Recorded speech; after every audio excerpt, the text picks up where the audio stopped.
Allahu Akbar. Allah. Assalamualaikum warahmatullahi wabarakatuh.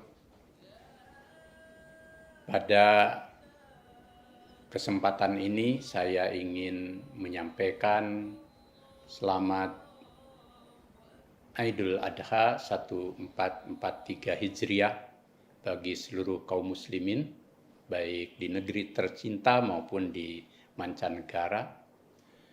Juga kepada saudara-saudara kami yang menunaikan ibadah haji pada tahun ini.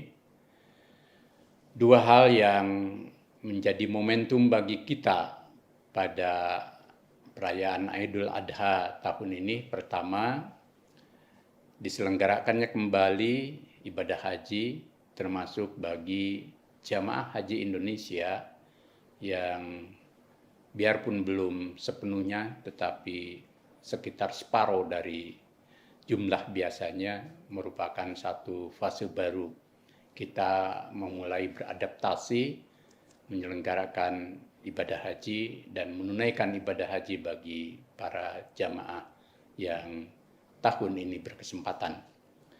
Harapan kami bahwa mudah-mudahan kita dapat mengakhiri COVID-19 ini dengan baik dan seksama, sehingga biarpun kegiatan-kegiatan yang bersifat massal sudah dimulai, tetapi keseksamaan itu perlu.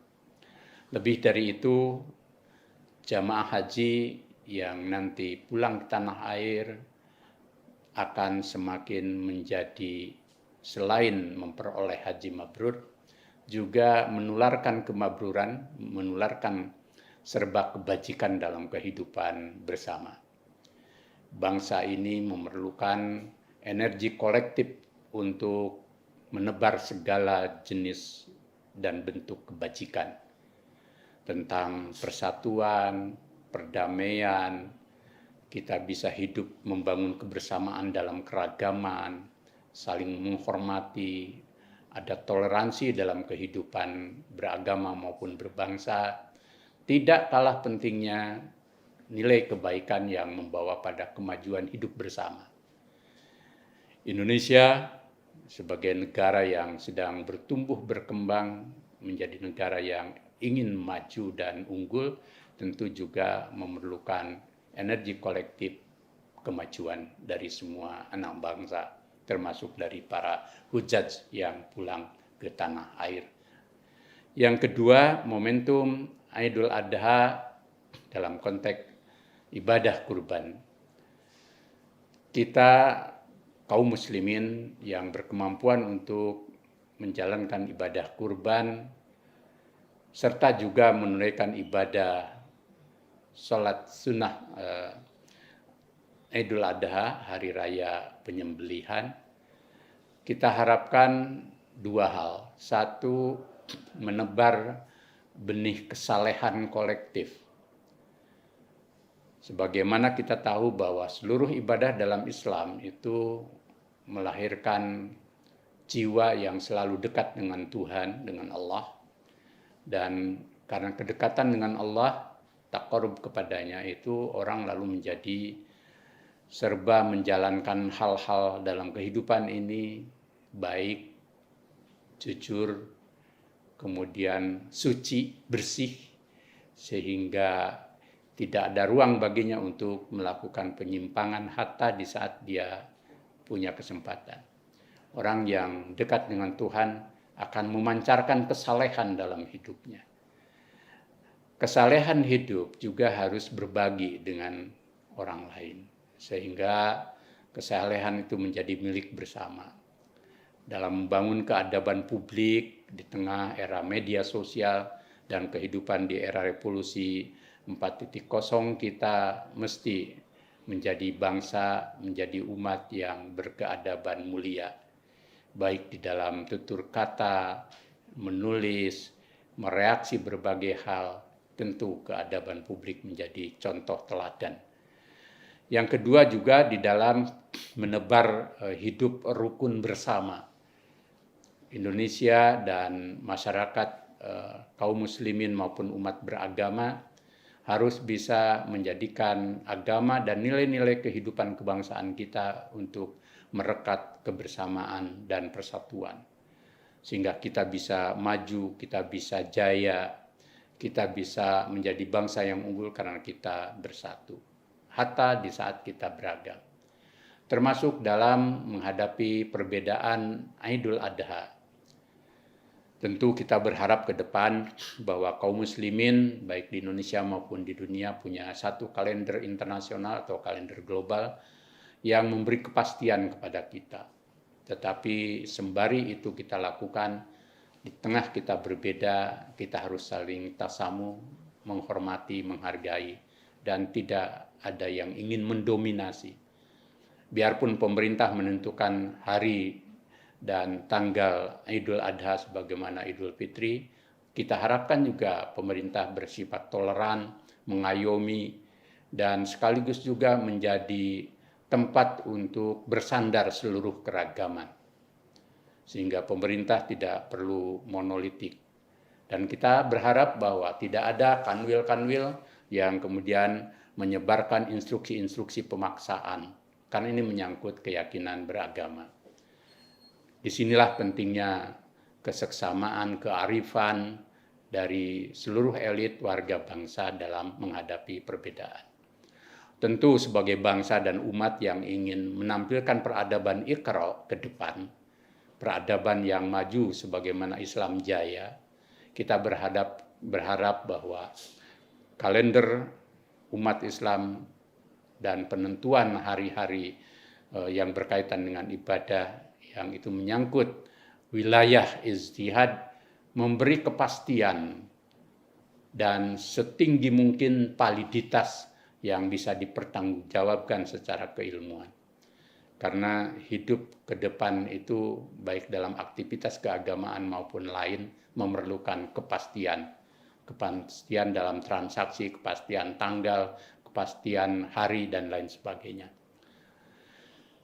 Yang kedua yang kita perlukan adalah dari ibadah kurban terutama ada jiwa berkurban, ada semangat berkurban, yakni semangat untuk berbagi. Mereka yang memiliki ilmu tidak arogan dengan keilmuannya dan mau berbagi ilmu bagi usaha mencerdaskan dan mencerahkan akal budi bangsa, akal budi umat.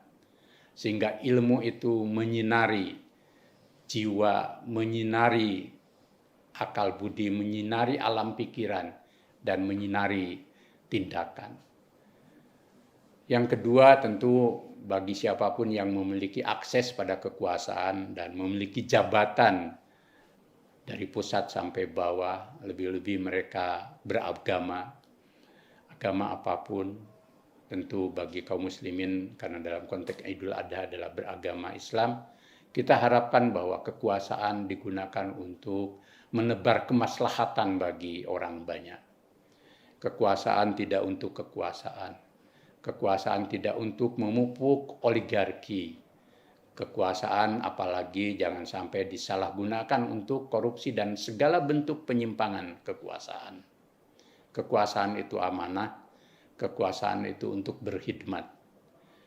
Baik dalam konteks kita ingin membangun umat yang terbaik maupun bangsa yang unggul, maka kekuasaan yang mau berkorban adalah kekuasaan yang mampu mensejahterakan, mendamaikan, mempersatukan, memajukan, dan sekaligus juga menghindari segala bentuk penyalahgunaan kekuasaan. Baik untuk diri sendiri, untuk kroni, untuk golongan, untuk kelompok, dan apapun dia. Sehingga amanat kekuasaan itu betul-betul dirasakan untuk orang banyak. Termasuk untuk membela, melindungi seluruh rakyat Indonesia. Bagi mereka yang sedang dilanda masalah, musibah, dan memerlukan pembelaan. Negara harus hadir. Bagi mereka yang kelebihan harta atau algenia, baik secara individual maupun dalam bentuk korporasi, konglomerasi, perusahaan, dan lain sebagainya, maka mari kekayaan berlebih atau kelebihan kekayaan itu digunakan untuk berbagi. Jangan sampai kekayaan itu kemudian membuat kita senjang dengan sesama rakyat dan anak bangsa. Mereka yang memiliki akses dan kekuatan ekonomi, kita harapkan semangat berbaginya untuk membagi kue yang dimilikinya untuk keadilan sosial bagi seluruh rakyat Indonesia. Khusus bagi umat dan para organisasi dan tokoh keagamaan, mari Idul Adha baik dalam konteks melaksanakan sholat maupun dalam kaitan dengan berkurban, kita harus makin memperkuat ukhuwah yang autentik. Keragaman paham, keragaman organisasi tidak menghalangi kita untuk berbagi menjadi satu tubuh yang sama. Sebagaimana pesan Nabi bahwa antar umat, antar golongan harus yasudu ba'duhum ba'du, saling menyangga satu sama lain. Kemudian juga jadikan agama dan nilai berkorban untuk memberikan pencerahan, memandu dan hidup maju dengan agama, hidup damai dengan agama, hidup sejahtera dengan agama, dan agama yang membawa pada keselamatan hidup. Juga dengan beragama kita harus berkorban, menghindari hal-hal yang bersifat anania hizbiyah, egoisme dan fanatisme golongan yang berlebihan, atau juga perjuangan golongan yang berlebihan yang menegasikan kehadiran kelompok secara lebih besar. Serta pada saat yang sama mau berbagi dalam konteks kita saling menghormati paham yang berbeda. Sehingga agama kemudian menjadi jalan ruhaniah kita, sekaligus juga menjadi jalan kehidupan kita untuk menyelamatkan kehidupan bersama, menyelamatkan lingkungan, dan lebih jauh lagi tentu saja kita bisa menebar maslahat berkah Allah di muka bumi tercinta. Semoga kita beridul adha dengan semangat yang damai, bersatu, tercerahkan, dan mencerahkan kehidupan. Terima kasih. Wassalamualaikum warahmatullahi wabarakatuh. Allahu Akbar.